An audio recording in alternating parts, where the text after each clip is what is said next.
Hola futuros ingenieros e ingenieras. En este video vamos a desarrollar un problema relacionado con el teorema de Stokes, donde nos piden verificar este teorema para el campo vectorial A en la media superficie superior de la esfera definida por x cuadrado más y cuadrado más z cuadrado igual a 4 sobre el plano XY, donde el contorno C es su límite, borde de la superficie en el plano XY. Ahora, si recordamos la fórmula del teorema de Stokes, observamos que la fórmula tiene una parte de integral de línea y la otra una integral de superficie. Entonces, para la integral de línea debemos seleccionar una trayectoria cerrada, que nos la define acá el enunciado, que sería todo el perímetro de la circunferencia que se forma cuando z es igual a 0. Esta sería nuestra trayectoria cerrada. Para la integral de superficie debemos utilizar la parte del hemisferio que nos dice el enunciado. Entonces vamos a arrancar con el desarrollo. Vamos a empezar con el lado de la integral de línea. Para esto vemos que el vector está en coordenadas rectangulares. La primera intención sería utilizar la matriz de conversión y llevar el vector A coordenadas esféricas. Sería un proceso que alargaría el del problema. Entonces lo que vamos a hacer es operar en ese sistema de coordenadas rectangular y vamos a ver algunas ecuaciones que nos van a disminuir la dificultad o el tiempo de desarrollo del problema. Entonces vamos a hacer la multiplicación vamos a hacer el producto punto de la integral de línea. Reemplazamos el vector A punto el diferencial de línea. Como lo vamos a resolver en coordenadas rectangulares, nos queda de x a sub x más de y a sub y más de z a sub z. Ese diferencial de línea está definido por fórmula. Luego desarrollamos el producto punto, donde a sub x punto a sub x nos da 1. Entonces nos queda este término multiplicado por el diferencial de x. Luego a sub y punto a sub y también da 1. Entonces este término multiplicado por el diferencial en y a sub z punto a sub z nos da nos queda este valor multiplicado por dz. Ya los otros productos punto dan 0. Por ejemplo, a sub x punto a sub y da 0. Entonces por eso solamente quedan estos tres términos. Ahora, como el contorno está en el plano XY, o sea en el plano z igual a 0, entonces vamos a tener que, como z es igual a 0, se va a este término, lo mismo acá, y nos va a quedar solamente la integral de 2x menos y por dx. A partir de este momento buscamos ahora sí llevar esta expresión que tenemos en coordenadas rectangulares a otro sistema de coordenadas para que nuestra solución de la integral sea más sencilla.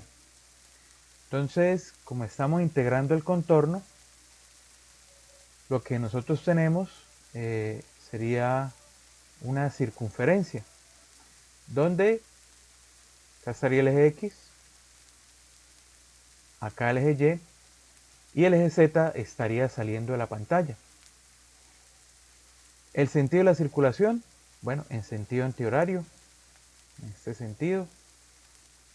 Y en este caso el sistema de coordenadas más adecuado sería el sistema de coordenadas cilíndrico. Entonces vamos a reemplazar X y Y por ρ coseno de phi en el caso de X y Y por ρ seno de phi.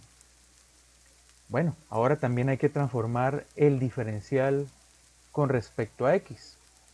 Entonces lo que podemos hacer es primero reemplazar el valor de X y de Y. Entonces de esta expresión vamos a derivar X con respecto de phi. Eso nos daría menos ρ seno de phi. Despejamos el de x y ahí tenemos la expresión a reemplazar acá en la integral. Reemplazando el de x, y haciendo la multiplicación entre los términos y aplicando propiedades de las integrales, donde los límites irían de phi desde 0 hasta 2pi, y teniendo esas dos integrales numéricas procedemos a utilizar una calculadora o un software como MATLAB para resolverlas. Antes de hacer la integración podemos sacar como constantes el menos 2, el ρ cuadrado, que sería el radio de ese círculo, que sería 2 al cuadrado, y esto quedaría multiplicando a la integral. Lo mismo hacemos para esta otra, sacamos el ρ, que es constante, y ahora nos vamos a resolver esa integral.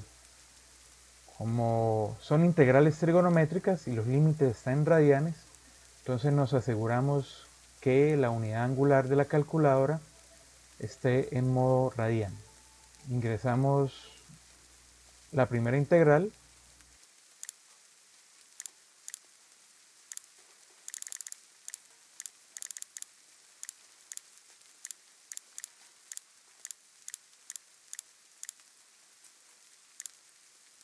y la primera nos dio 0. Más, bueno, resolvemos esta otra.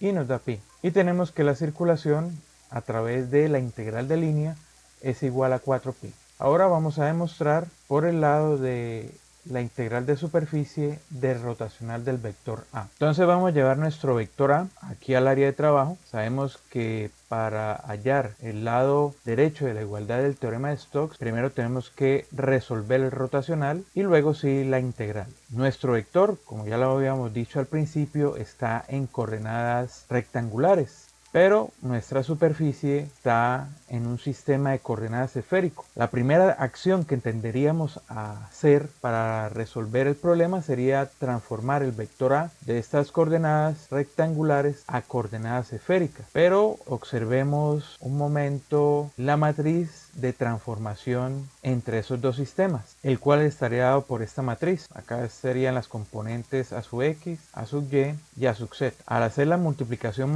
matricial entre esta matriz cuadrada y el vector columna, vamos a tener que la expresión del vector A se va a extender. Van a aparecer bastantes términos que van a ser combinaciones de las multiplicaciones de las funciones trigonométricas en función del ángulo θ y del ángulo φ. Entonces vemos que en el futuro esta expresión se nos va a volver muy grande y luego tendríamos que hacer el rotacional, cuya fórmula sería esta.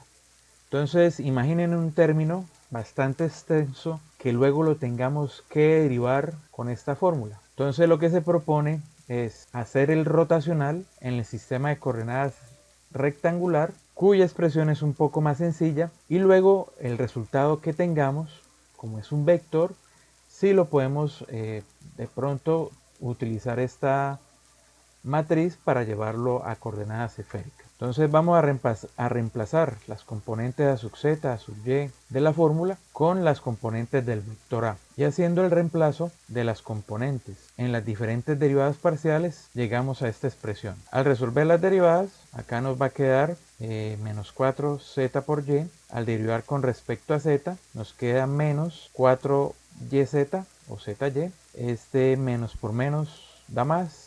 Estos dos términos son iguales y la componente en x se cancela. Acá pues al derivar con respecto a z, estas dos son constantes, 0. Acá al derivar con respecto a x, también estos términos son constantes, 0. Al derivar con respecto a x nos da 0. Y al derivar con respecto a y, esta nos da 0 y esta nos da menos 1. Donde nos quedaría que el rotacional sería igual a sub z. Entonces observen que al aplicar esa operación del rotacional en el vector en coordenadas rectangulares se redujo solamente a la coordenada en dirección a sub z. Ahora sí traemos nuestra matriz de transformación, donde pues tenemos que a sub x es 0, a sub y es 0 y la componente a sub z es 1. Entonces el vector en a sub r sería 0 por este término, sería 0, más 0 por este término, 0, más 1 por coseno de θ. Ahora nos vamos para a sub θ, hacemos el mismo procedimiento de multiplicación, 0 por coseno de θ, coseno de φ, 0, 0 por este término, 0, y 1 por menos seno de θ, queda menos seno de θ. Y la componente en a sub φ sería igual, bueno, 0 por seno de φ, 0, 0 por coseno de φ, 0, y 1 por 0, 0. Donde el rotacional en coordenadas esféricas quedaría expresado de esta forma. Ahora sí, con ese resultado vamos y reemplazamos en la integral. Este sería el término resultado rotacional y este sería el ds, el diferencial de superficie. Si no sabes cómo se dedujo, de dónde se sacó este diferencial, te dejo en la parte superior un video donde puedes repasar este tema. Además de los diferenciales de superficie, también debemos agregarle el vector unitario de dirección, debido a que hay producto punto. Ese vector unitario es el que forma 90 grados con respecto a la superficie curvilínea de la figura. Resolviendo ese producto punto, nos queda que la integral doble va a ser igual a r coseno de teta, seno de teta de phi. Bueno, acá es hora de hacer la operación, pero por si acaso a su r punto a su r nos da 1, por eso queda este término, el r cuadrado por el coseno por el seno, menos, acá tenemos a su phi punto a su r es 0, ese término desaparece. Límites teta de 0 a pi medios, recuerden que teta parte del eje z hacia abajo y phi serían 360 grados. De nuevo nos queda aquí una expresión que podemos desarrollar con la calculadora. Acá este r pues va a ser constante, va a ser el radio al cuadrado. Entonces lo podemos sacar de la integral, nos quedaría multiplicando 4 por, vamos a integrar primero con respecto a teta, entonces límite de 0 a pi medios de coseno por seno de teta, y eso nos da 1 medio. Nos quedaría la integral con respecto a phi, en este caso sería de phi. Al integrar nos queda phi, límite superior 2pi menos 0, y tenemos que el otro lado del teorema de Stokes nos da 4pi. Con esto terminamos la demostración del teorema de Stokes. No olviden darle al botón me gusta, compartir el video para que más estudiantes aprendan y nos vemos en una próxima clase.